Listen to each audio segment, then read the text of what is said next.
आजादी के बाद जो नियम कायदे बने उसमें किसानों को बिचौलियों के हाथों में छोड़ दिया गया था।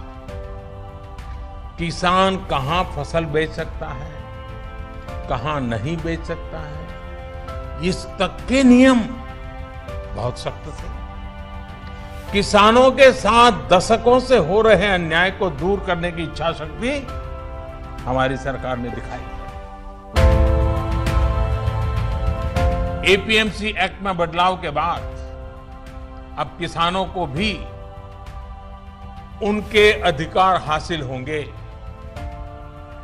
किसान अब जिसे चाहे, जहां चाहे और जब चाहे अपनी फसल अपनी शर्तों पर, किसान की शर्तों पर वो फसल बेच सकते हैं।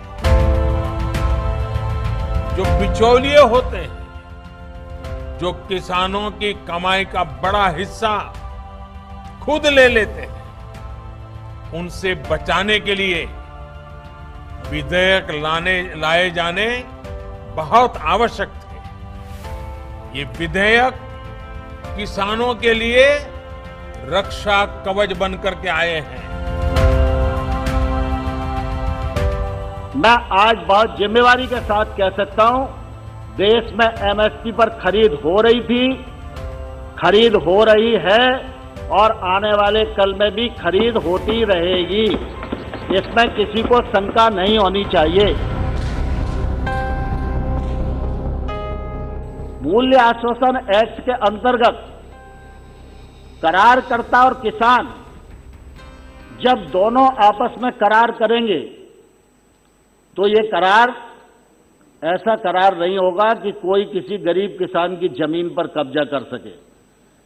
इस विधेयक में इस बात का प्रावधान है कि करार करते समय भूमि से संबंधित कोई भी करार नहीं होगा।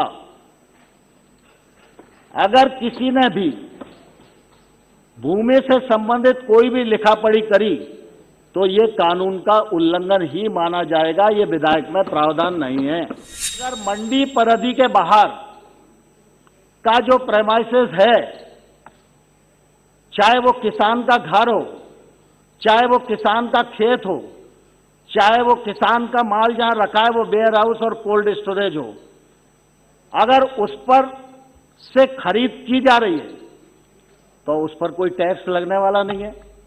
न राज्य सरकार टैक्स लगा सकती है, न केंद्र सरकार टैक्स लगा सकती है।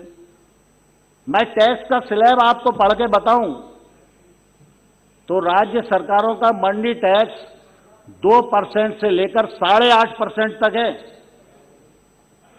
पंजाब के हमारे मित्र अभी बात कर रहे थे, सर्वाधिक पंजाब में 8.5% है। और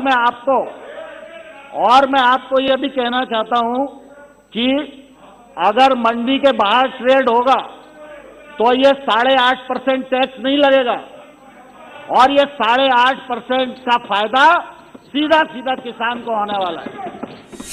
किसान की भूमि को पूरी तरह सुरक्षित रखा गया है। किसान तय करेगा कि मैं अगली फसल पर दूंगा तो अगली फसल पर ही होगा।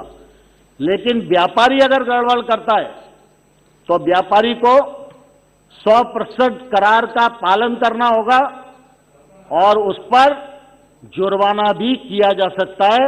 ये भी प्रावधान किया है। किसान पर किसी प्रकार का जुर्माना नहीं होगा। जो लोग दशकों तक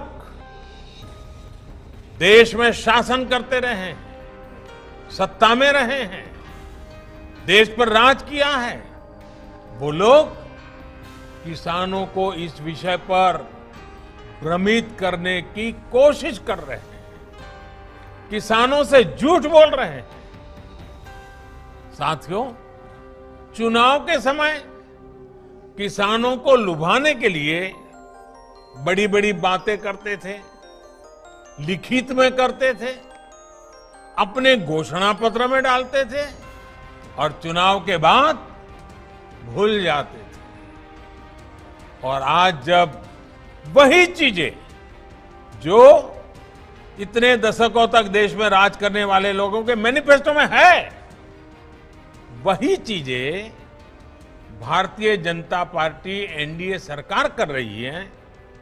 किसानों को समर्पित हमारी ये सरकार कर रही है, तो ये भांति भांति के भ्रम फैला रहे हैं।